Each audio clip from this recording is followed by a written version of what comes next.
Good morning, lovely. Hello, how are you? Oh, happy hump day, everyone. To say that. Good. Actually, I didn't tell you. I'll just tell you. I am waiting with bated breath, even though by the time this goes out, I will have a new nephew. Oh, wow. Yes. That's amazing. My brother's girlfriend is currently waiting in hospital for a C-section that she was supposed to have. Oh, I feel so bad for her, right? She was supposed to have it. So basically she's got a condition, which means she has to have a C-section and then probably an early one. So it was already not elective, but planned for Monday. But then she's been having complications. So they brought her in, kept her in overnight and then said, right, we're going to do C-section tomorrow. That was on Thursday. So when you're going to have C-section, it's surgery. So you're not allowed to nil by mouth. Yeah. Not allowed to eat. Yeah. So she hasn't eaten since Thursday. Oh my word. And she's like, oh, we're going to do it tomorrow. And then they didn't do it tomorrow because some emergencies have come up. And now they're saying, I'm going to do it tomorrow. So by now it's Saturday for them. And she probably hasn't been sleeping very well either, but she's not eaten and she's waiting to have her baby. Wow. And how much sooner is the C-section planned for? Well, it's supposed to be like happening. This is just waiting, literally waiting. She could be having it now. So you know so Tracy, you know how you said about the C-section is scheduled slightly earlier than the due date. Yeah. So how much earlier than the due? Oh well, it's only like 3 or 4 days. Okay, all right. I see. I thought we meant like maybe a week or whatever. I'm like, yeah, okay, all right. I see. Okay. Wow. So yeah, so I will have. Exciting, also nerve-wracking. Excited. My mum is so excited, and it's so funny because they're all texting me separately. So I'm getting texts from my sister, text from my brother, and text from my mum. Even though we have a chat that they've forgotten about, they'll just text me. But it's nice, yeah. So I'm waiting for the call. Well, I'd say the sex of a child it's another nephew for you. It's right? Another nephew. It's a boy. I know that for sure. Yeah. Did your sister-in-law and your brother have a gender reveal party? Oh goodness, yes. Well, it's relevant to this podcast. Is it? Yeah. We've spoken about gender reveals before. We've had articles around gender reveals. I just think they're silly. Personally, that's just me. I wouldn't personally want one. I mean, to be honest though, any excuse for a party, I'm like, yeah, go for it. But I just feel like we've got parties for everything. You got a baby naming party, gender reveal party, and a baby shower. Well, any excuse to have a party. Any excuse to have a party. So yeah, they did have a gender reveal party. It was very elaborate. My sister was involved. If my sister's involved, it's elaborate. Okay, all right. Okay, great. Yeah, it was a bit like I don't know. There used to be a quiz show, I'm sure. If you imagine like IKEA shells, those cube shells. Yes. So imagine that size, and then they had like some covers over them or balloons in them, each one. Yeah. And they popped the balloon, and then a color came out. Right? But it was more like the more pink there was, it was a girl, or the more blue there was, it was going to be a boy. And was it actually like a quiz show format? No, it was just they take turns. And then it's like, ooh, it was blue. Oh, so it's building up the atmosphere, building up the excitement. And then it was like, okay, right, I see. Yeah. Oh, interesting. Yeah, and filmed on video and sent to me for my viewing pleasure. So there was a gender reveal. For my viewing pleasure. So there was that. And then what's going on? I don't know. I went to the movies and watched Flash. Oh, okay. Yeah, it's good. Any good? Any recommendations? It's just a good action movie if you like a bit of action. And it's quite funny. Well, Meenal seemed to think so. She was laughing her head off the whole time. She laughs at things I don't laugh at. It's actually amuses me watching her laugh. No, there you go. That's a comedy night in itself, isn't it? Yeah, it's a comedy night in itself. Exactly. Oh yeah. Well, yeah. Oh, what about you?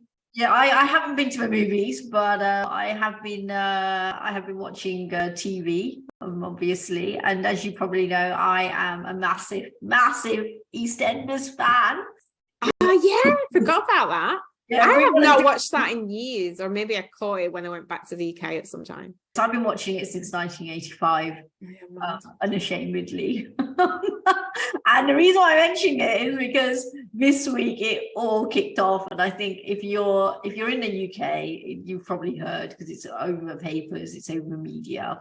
It makes the papers the storylines. It does, because a lot of the storylines that EastEnders pick up, they're very relevant to the social issues that are happening. Okay. And so, but this isn't actually about a social issue. This is the reason why I mention it is because it's in humor, is because I don't know if you remember the program, a lot of people remember the program Dallas. Yeah, I remember Dallas.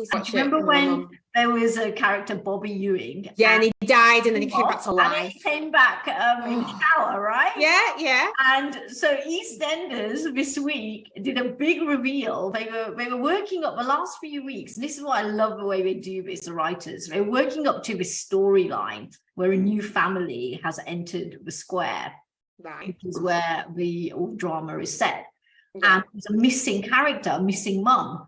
And it turns out that the reveal this week was that the EastEnders is bringing back a character which had supposedly died 25 years ago. And it's one of the main characters, which is who is Cindy Beale. No. They brought her back. So no. this week, and I didn't actually know, because I don't read, obviously I'm not in the UK. And so I didn't know about this fight.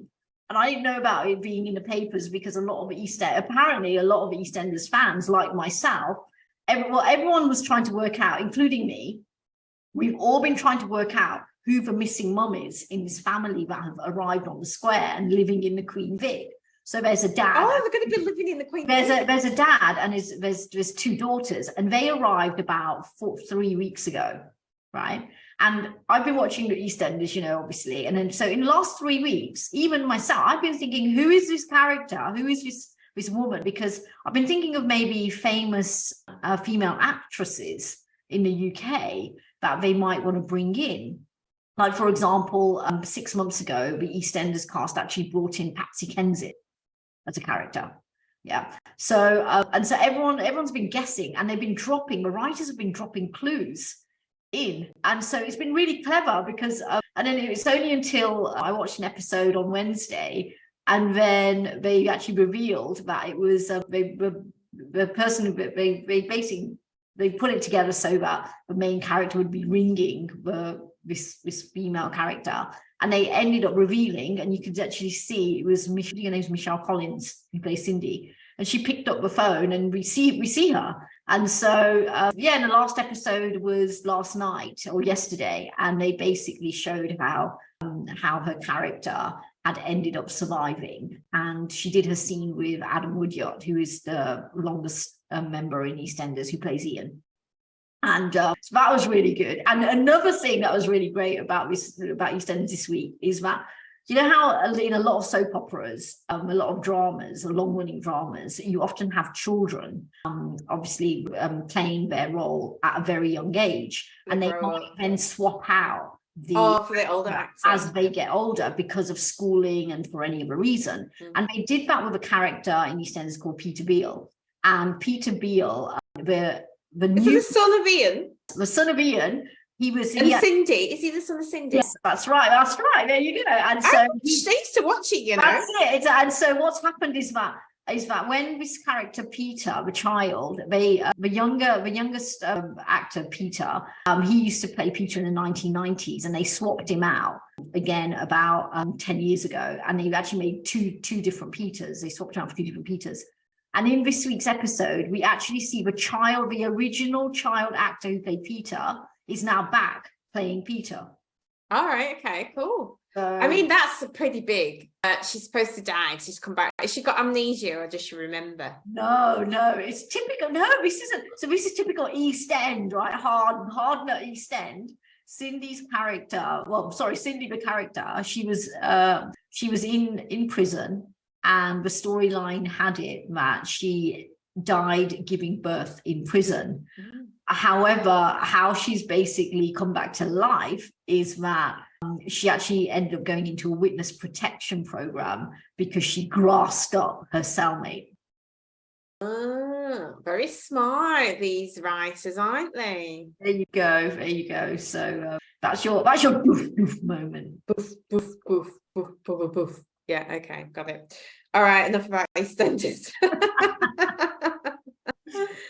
That's hilarious. All right, let's get to some more real life stuff. That's right, real life. Let's have some real life goof goof moments. Real life goof goof moments now. Yeah. So what sorts of stories came up in your search this week, Tracy? Well, the Beyonce. This is just like, I really like to mention it because I just think it's cool.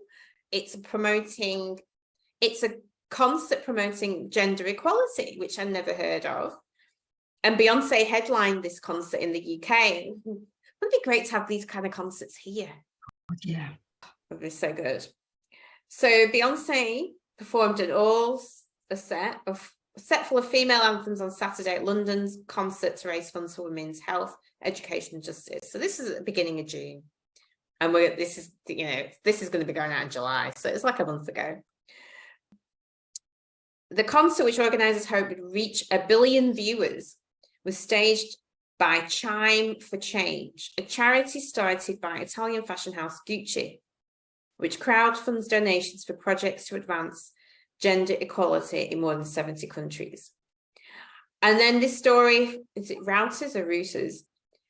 It's also in The Guardian. There's lots of videos and images of the different performers, from Madonna to Jennifer Lopez to John Legend, Florence And The Machine, and 50,000 people at Twickenham Stadium, West London. So it basically goes on about the tears. Sorry, I just read. Tearful but smiling, she sang At Last, which is edited by Etta James. That's why I said the tears. But it goes on to talk about the different songs. It was broadcast to 150 countries on primetime TV. I didn't even know about it, did you? No, I didn't. But it kind of made sense, especially with Beyonce leading it, because, Beyonce also sang that song, If I Were a Boy, which I thought was relevant to this. So it would have been amazing to be there and to hear her sing that. Absolutely beautiful. I wish I'd have known about it. I may have watched it had I known it was on. And leading human rights activist and anti-apartheid campaigner Desmond Tutu appeared in a video message and called for men to stand up for girls and women, which I thought was a really good touch. And he says, this is the time for a revolution for women and girls. He's 81 now, the 81-year-old said. I went to visit his where he lived in South Africa when I went to South Africa. Yeah. Actually, Desmond Tutu is somebody I'd like at my dinner party, Yeah, the 3 people that you'd have at your dinner party. Yeah. And we each must play a part. Empowering girls and women is the challenge of our time. I think it is. And it just goes on to talk about all the different people performed. But what I really wanted to talk about was this organization, because I hadn't heard of them, who organized this Gucci by Gucci House. The only reason I buy Gucci now is because of this. And because I had lots of money, because that's okay. Big up Gucci, then. Big up Gucci. So I looked it up. I thought, this is interesting. I'd never heard of this before. So Gucci Chime. If you search Equilibrium Gucci.com, you'll find the Gucci Chime, and it's a global campaign funded by Gucci since 2013, which is amazing, to unite and strengthen the voices speaking out for gender equality. Gucci Chime aims to inspire participation in a collective community, bringing people together across borders and generations in the fight for equality. Which I thought, wow, I never heard of this. And there's a lot of, so I guess they fund different initiatives and collaborations. That's what it sounds like, yeah. Yeah, and I've come across it before. Exactly. And the campaign for 2022 was 2022 Chime Zine. And Chime Zine seems like a digital magazine or something. I've got Visions for a Feminist Future, presented by Gucci's ChimeForChange and the Meteor. So that seems like a kind of like a digital magazine. And then that last issue, they amplify the voices of Black women and girls and gender violence discourses to uplift their stories, advance gender inclusive narrative in the movement for Black lives, and demand intersectional justice. I wonder how that extends and is reflected in Gucci's actual marketing campaigns. I don't know. It's a good question. The posters, the models that they choose. Yeah, it'd be interesting to see. I think I'll probably look out for that now next time. Gucci. I mean, there's so many initiatives here. That's what's so interesting about it. They focus on gender equality, social justice, diversity, and inclusion, which is quite amazing. And there's environmental things here as well. They've got a podcast called, what's it called? Maybe it's called Equilibrium. They have a podcast called Gucci Podcast. Okay. Yeah. I guess they talk a little bit about what we talk about. Well, that's the themes. Yeah. And yeah, there's a Changemakers film by Gucci. And Tonya and Satchel Lee, director of the new Gucci Changemakers film, discuss the instability we've lived through this year. So there are people telling stories from their perspectives in the US. This is quite interesting. So that was the last episode of that podcast was dedicated to that particular topic. But yeah, quite interesting. I've just done a quick search on my phone, typed in Gucci marketing, and on the cover of their marketing report, they've got 3 models, which definitely reflect diversity. There's an Asian model, there's a Black model, and then there's a Caucasian model. So there's representation there. I'm scrolling down in terms of a lot of the pages, and there looks to be a fair amount of diversity when it comes to color. When it comes to diversity of body shape, I can't see that. I'm not kind of targeting this or aiming this at just Gucci, but I think across the fashion board, I still think there's a long way to go for that anyway.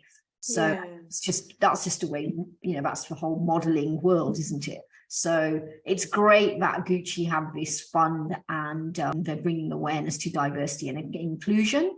It would be great to see that reflected, not just when it comes to color, but when it comes to different body types, because it is the fashion industry, it is the fashion marketing industry. So that would be great to see. Yeah, I mean, Renee touched about it when we interviewed her, didn't she? I'd like to see different body types and abilities. Let's see people with prosthetics and maybe wheelchairs, or as well as models. Yeah, I think there is another fashion house which has, which I've seen a campaign where it has been included, but I can't remember which one it is, so I don't want to be naming. No, that's all up to that more. But I just wanted to raise that profile of that initiative because I think obviously I would support it, and I'd never heard of it. So there you go. Equilibrium Gucci, if you want to learn more about it and support any of their initiatives. So it's quite interesting. Okay, next story. So I came across this story pretty much just before we came on air. actually. So I was just scrolling through my social media feed, and a story, not a story actually, it was actually a snippet of a comedy gig came up, and it was from an Indian community, an Indian female comedian by the name of Swati Sachdeva. And so it played on my social media feed, and I had a look at it, and just the first couple of seconds kind of made me laugh. And so I looked into it, and I thought, and it actually said about the actual feed was bringing attention to the fact that this comedian, who's female, who's Indian, who is who actually works in India, has come out with her bisexuality status on stage, and it's gained a lot of popularity. And so I had a look to see if there was an article, and there is. And the article that I'm reading from is from the Banega Swath, India. What is that? That's how you, I think it's it's either an online news affairs article. Yeah, and so it's Banega Swath, India, or NDTV. So and the headline is "Love is Love." Stand-up comedian Swati Sachdeva opens up about bisexuality in her viral act. Delhi-based stand-up comedian Swati Sachdeva's latest video, Love is Love, is going viral on the internet as she shatters notions around bisexuality and comes out as bisexual. In an almost 9-minute long video uploaded on YouTube, Swati shares multiple personal anecdotes around LGBTQ+ and coming out as bisexual. Uploaded 3 weeks ago, the video has already gained over 8.8 million views. Swati's first official stand-up bit on YouTube also marks her coming out of the closet. As part of the Pride Month special coverage, Banega Swath, India, interviewed Swati to know more about her life experience in the world of comedy.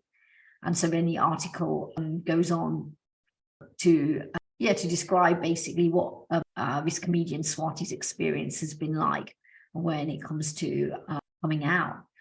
So she's been asked, when asked if she tries to touch upon societal issues through comedy, as she did with Love is Love, Swati said, "There is no intention to talk about a topic. The intention is to have the best joke for me. Over the years, I've realized that the topic comes later and your joke comes first. If it's really funny, then you choose a topic. By the time I realized I have a lot of jokes on this particular topic, i.e. LGBTQ+, I realized that it's a good topic and I am doing it right, so I picked it up."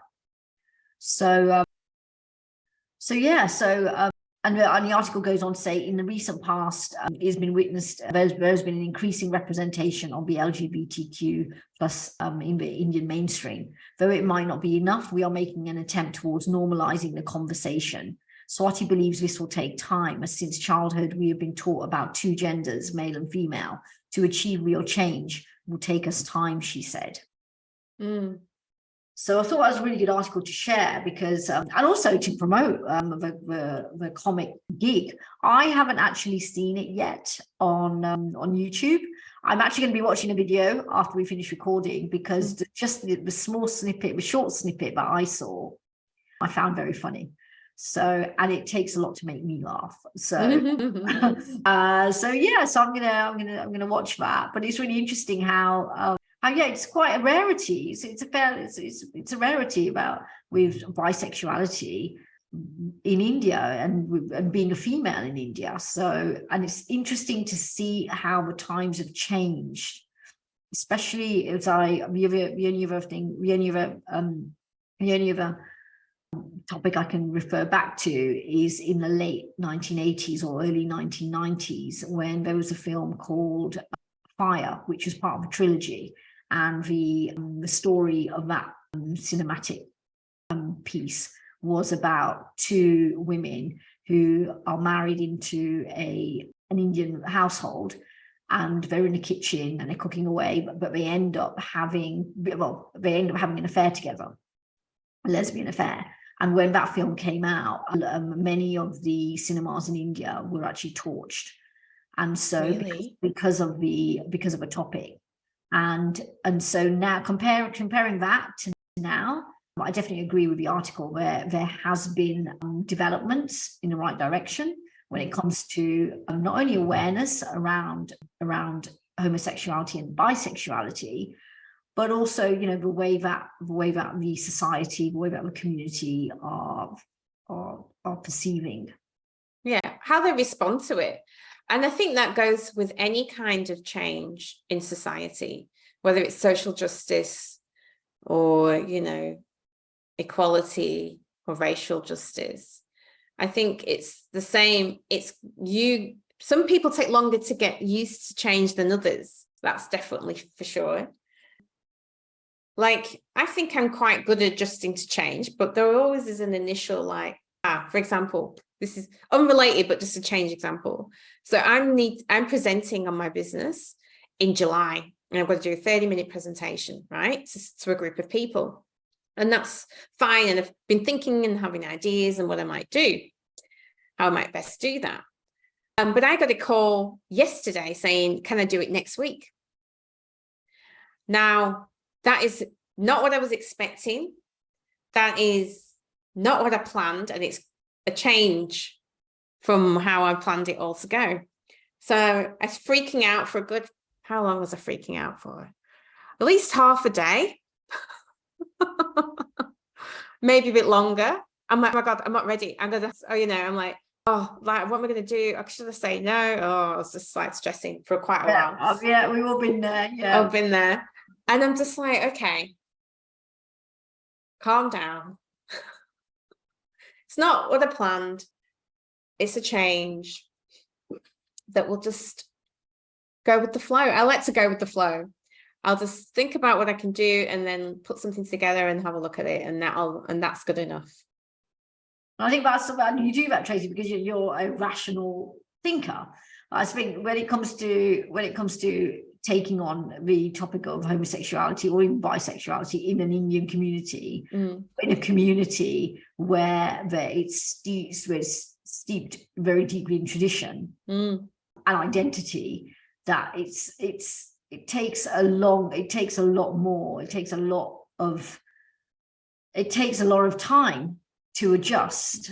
And it's a shame, because I'll tell you why it's a shame, is because, and I'm referring to India, is because with the struggle that I can imagine someone in India would be going through in terms of coming out, if they were homosexual or bisexual, and they're living a life which is not authentic to them, the emotional struggle and the trauma that could come out of this. And the fact that India is one of the countries with the highest rate of suicide, for example, that's why it's a shame that the perspective, the change takes such a long time. We're seeing breakthroughs, in this comedian, for example, being able to stand up on stage and admit that and come out as her being bisexual, and it's been taken very well. And so we're seeing signs. This is a reflection of how society is changing slowly. Her show was performed in Delhi, and it went down well in Delhi. But if we take it to other parts of India, maybe like Gujarat or maybe Darjeeling or any of a more secluded part of India, would it go down in the same way? I don't know. That's a question to ask somebody who lives there. Hey. I agree. That type of change from what you traditionally believe can take time. I mean, it's not just in India. I know it's the same in Africa. You can't really be gay in certain African countries. It's not acceptable still. Like, I talk about Nigeria as well, because I know more about that situation. So I agree, these things can take time, but some people, and I've seen this happen, some people can rationalize and go with change quickly, even in those kind of specific situations. Like, any human being can rationalize anything. So, for example, you could think, right, this is my firm held beliefs, this is what I believe. And especially if it's a family member, say, that's coming out as gay. But I love this family member. They're pure. They are good. I love them. and what they're doing isn't harming anyone, so I'm going to support them. That's maybe that took you, I don't know, a few months to get your head around it, because it's not who you thought that person was. Yeah. Right. But then it could take communities years. It can take countries decades. So I think it's, to be clear, different people have different, what's the word? Rates of progression. For change. Yeah. I find it so ironic for the Indian community, from my own experience, is because when the first time I went to India was in the mid 1980s. Yeah. And I remember even before I went to India, I knew about transvestites. And but when I went to India in the mid 1980s, there was transvestites pretty much. Yeah, it wasn't a rare thing. It's very common to see transvestites, especially on the street in India. In India, there, you know, for a long time now, there's been quite a lot of individuals, especially living on the streets in the poorer communities. There's been massive numbers of transvestites. In fact, they're actually called in India nijiras. Nijiras. Yeah, nijiras. Nijira is a translation of a transvestite. Okay. And I saw a lot of these nijiras when I went to India in the 1980s. Men dressed up in women's saris, with the long hair, with the makeup and bindis, coming around asking for money. A lot of women tend to be in the poorer communities, but they were there, and they've always been there. There's always been a community of nijiras in India. And so when it comes to I suppose then the topic of transvestites, transsexuals, you know, even that is in India, there's still a long way to go. It's ironic how there's always been a community of nijiras in India. In fact, it goes back to it goes back to the Mughal empire time, when there was always nijiras. And so it's interesting how, you know, we're talking about change and how long it takes. And it's ironic how a community like India, who's always had transvestites in their community, is still, you know, one of the communities that you know have still such a long way to go. So yeah, I know. There's always been gay people. I think there's always been gay people. There's always been people that don't feel like their gender, but there wasn't labels to describe what it was, that feeling. Yeah, so in India, there's actually been a community. It's always been there. So I mean, I saw it when I was 8 years old out there, and it's not hidden. It's you know, they've not even labeled it. There's always been a name for it. They've always been there, and it's not nothing to be surprised at. So I was not introduced to it, but I was exposed to it when I was about 8 years old, and it just became, and that was it. It was just exposure, and there wasn't any opinions around it. It just was what it was, or it is what it is. And so that's why it's ironic that in the Indian community they have this when nobody bats an eyelid, but then when it comes to maybe transsexuality, or when it comes to homosexuality and bisexuality, there's still such a long way to go. But we are seeing progression. Like, for example, in the Netflix the Netflix edition of a series called The Big Day, where it focuses on the amount of effort and the amount of attention and the amount of money that goes into a traditional Indian wedding, where they followed a couple of homosexual males. So I've not seen that. I'll have to watch it. Yeah, so it's really, really good. So there was in that particular series, I think it's series 1 of The Big Day, and there's two heterosexual couples which they follow, and then there's a gay couple that they follow, and they're Indian. And so it's really great. I really loved seeing how Netflix again was able to reflect diversity in that series. So it's a good one to watch. I will. I'm going to watch it. But what I was saying, and it's what she says here in her article. She believes that every friendship group, one can find someone from the LGBTQ plus community. The only difference is that earlier people would hide their gender identity, whereas now they are vocal about it. Because I think some of the backlash is, oh, you're adopting Western ways, you're being influenced by the West. What she's saying, no, it's always been here. It's just now being more vocal about it because we used to hide it. And in the past, one has witnessed increasing representation of the community in mainstream on television, like you're talking about that series on Netflix. And she said, and Swati says she believes that it'll take time because childhood they're taught about, the very strict definitions of what gender and sexuality. But I like do you want to give that example you gave? I thought it was good. I found it about the glasses, because you're wearing glasses. You just reminded me. Oh, okay. So Swati has given an example about accepting others for who they are.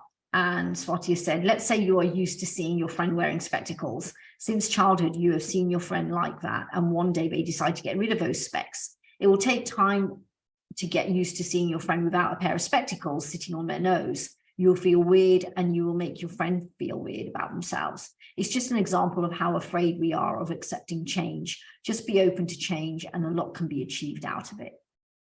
Yeah, I like that. I like that analogy. I remember I have a cousin and she had their nose, it has like a bump here. And she didn't like a nose for all her childhood. And I think when she turned 18, that was a time when she could make her own decision. And she got a nose job, basically. And she looked different. She looked like her, but she looked different. And it took a while to get used to, but she was much happier. And I feel like that's how you know if a change is good or not. It's how that person is. Are they happier? If they're happier, it's probably a good change. Yeah. If they're authentically happier, it's probably a good change. I like that analogy. So I remember thinking, oh, you look so different now. It's not you. But she was so much happier after she'd done it. So good. Oh, good. So, all right, we've got time for what would you do? You do.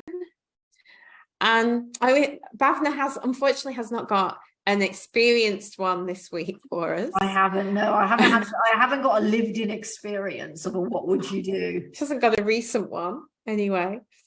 So I pulled this one up and we talked to it because we mentioned it. We talked about it a little bit before we started recording, and it's we both had interesting experiences of this or not. So that's what I mean.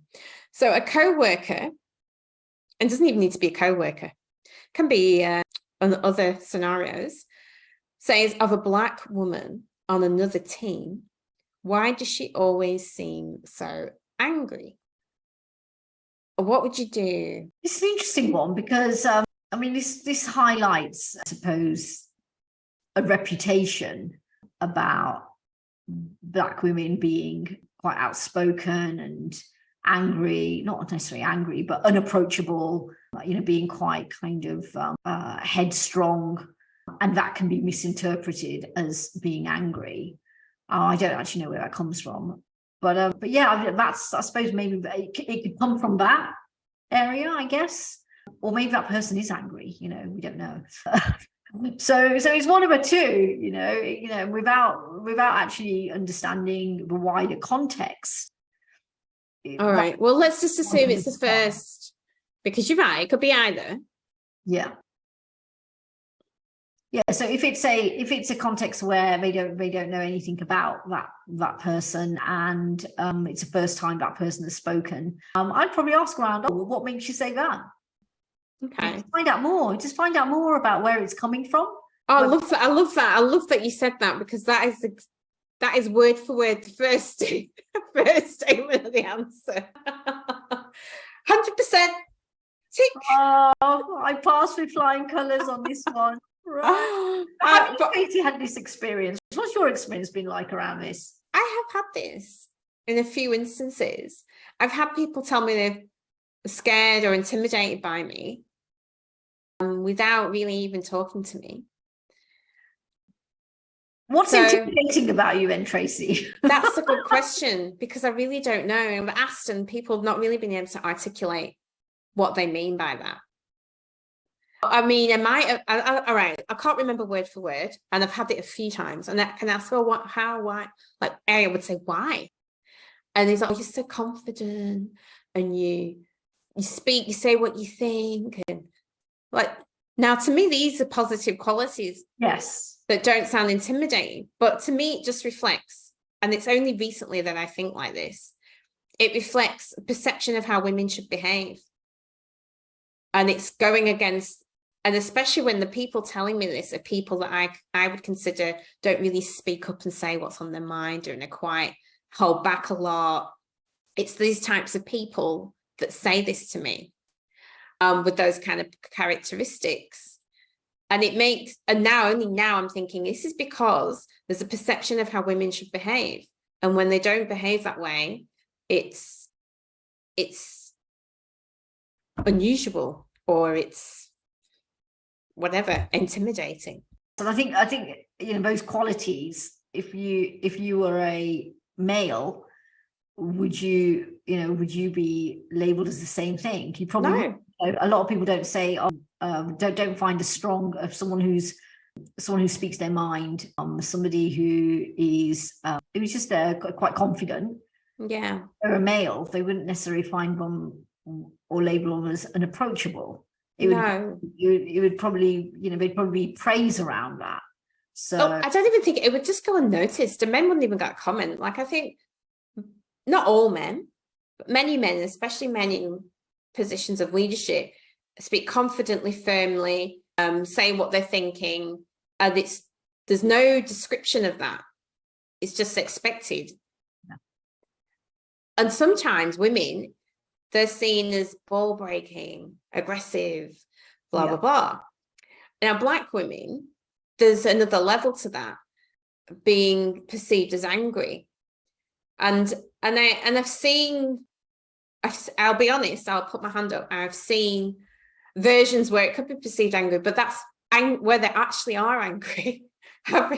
Like, you know, they're angry at something that's happened, they're perceived as unjust or unfair, and they are being angry. And you'll see a lot of angry women because there's a lot of unjust, unfair things happening to Black women generally. Yeah.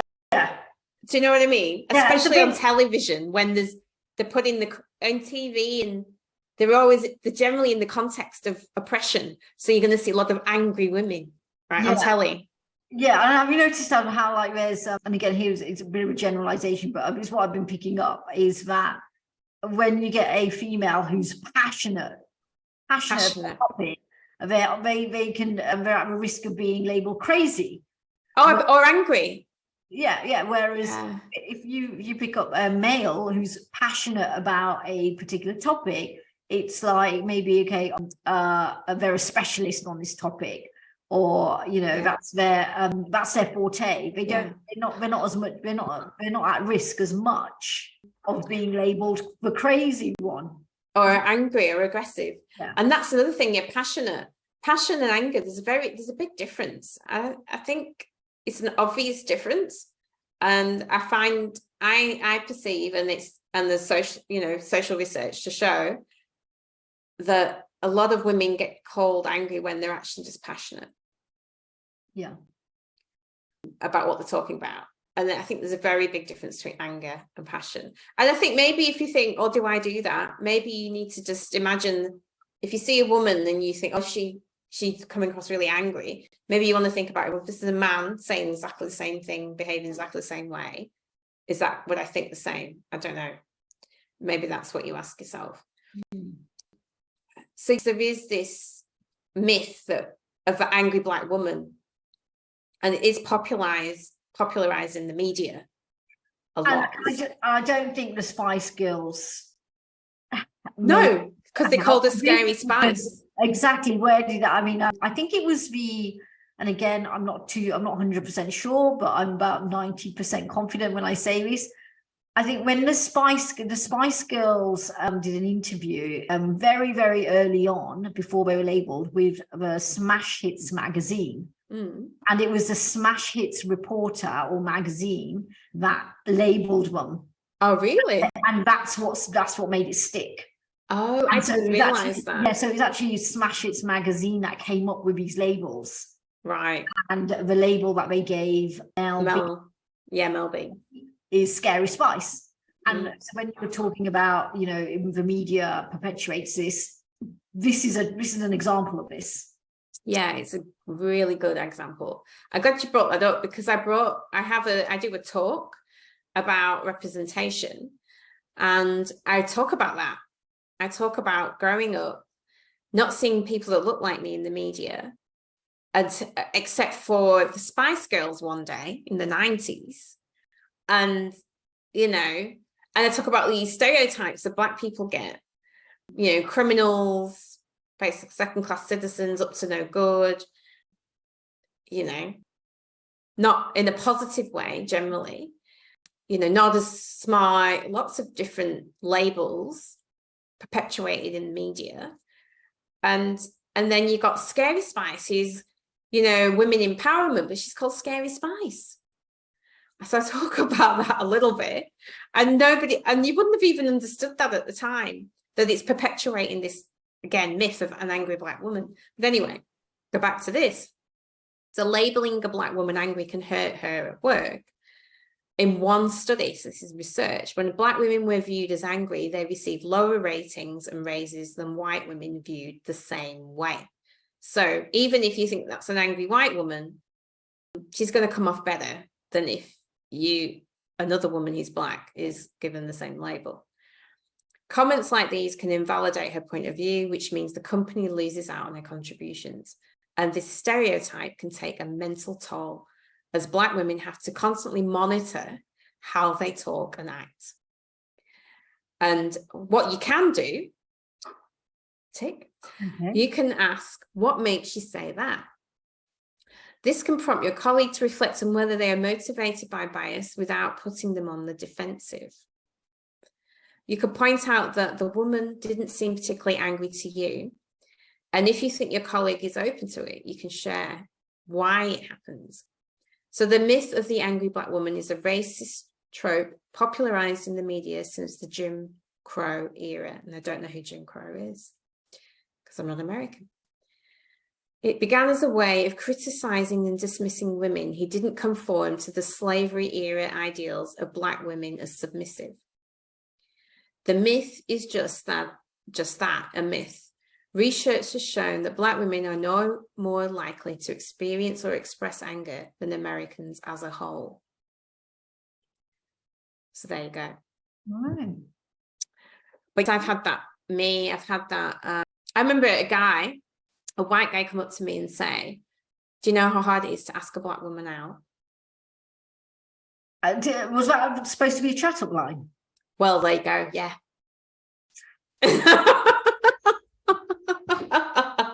This was a young guy. I was in my 20s. It doesn't matter how young or old, whatever. That's tragic, Tracy. That is tragic. Oh my goodness. I think that's up there with, can I touch your hair, isn't it? I don't know. And then I've had people come up. Surely. I've had actual friends tell me they were intimidated by me. Now, I don't know if that means they're intimidated by me because they thought I was scary. I've had that as well. So I've had that scary. Yeah, it's a misconception, isn't it? And I don't know where it's come from. It's a misconception. So actually, Meenal even said something similar when she first met me. What did she say? She thought she was funny actually, because she said this only the other day because somebody was asking how we met, and she goes, "Oh, I didn't like her. I didn't think I'd like her. I thought she was really scary or something. I wasn't going to like her. I thought she'd be a bitch." Well, that could have been about anything. It could have been about anything. It could have come from a person's aura or energy, as they say. It could come from a context whereby you might be talking about in the work environment, as you met Meenal. It could be a context whereby a work piece which was dependent on what Meenal was working on was being obstructed by a work project that you were working on. It could have been anything, But this was literally first day. I see. Okay. This was first day walking. I'm sat opposite her. Also, you're talking first impressions. No, nothing said. Yeah. Wow. And this is what I mean. So when I ask about why, and you can't articulate why. And what did Meenal say? What was Meenal's response? She's like, I don't know. And that's what I mean. When people don't know, if they honestly don't know, isn't that interesting? I always think it's an unconscious bias that they've learned something they don't realize. Yeah. Like, because she doesn't have any black friends. She wouldn't have met many black people. The only, her exposure to black people were mostly in media. So Meenal is born and raised in Australia. Fiji, and then as a child and moved here. Okay, so I don't know about how many black people there are in Fiji. Well, besides Fijians, no. Right. No. Okay. So that's what I mean. When people don't know why they have this, it's usually a bias. Usually, if it's not a past experience. Well, it's a little bit similar. But when I arrived in Australia years ago, I remember people who saw me across the room, and then when they came over and started talking to me, they were completely thrown by my British accent, and they couldn't they found it difficult to piece together that I look Indian but I sound English. So it might be that a lot of Indian people, because Australia's quite close to India. Like there's I don't know if the community here is as big as it is in the UK. I couldn't tell you. It's not about numbers, it's about cultural. But this is what I mean though. What I'm trying to say is, whatever the numbers are, I think the majority of people from India and Pakistan are from India and Pakistan. Yeah. And they don't have as many generations as we do in the UK. It's a generational difference. Yeah. So it's a little bit different to the scenario here where it's first impressions and it's of a personality trait. Anyway, interesting, right? So who knows? But I mean, I could tell you, I haven't got really time to talk about it, but I had a lot of stuff going on where I did have an energetic kind of FU thing going on, but that was mostly around men and nothing to do with, wasn't a general thing, because I have a lot of friends. I wouldn't have any friends if that was all the time, but I did have something, but it was mostly around men and dating rather than other people. But that's a conversation for us. And I'm sure that will come up in a future article that we'll bring to the podcast. But in the meantime, it's been a great podcast, and I know that I'm going to go away and have a look at Swati Sanchdeva's comic gig on YouTube. So I'm going to go off and watch that. Enjoy. I will see you next week. I'll see you next week. Bye.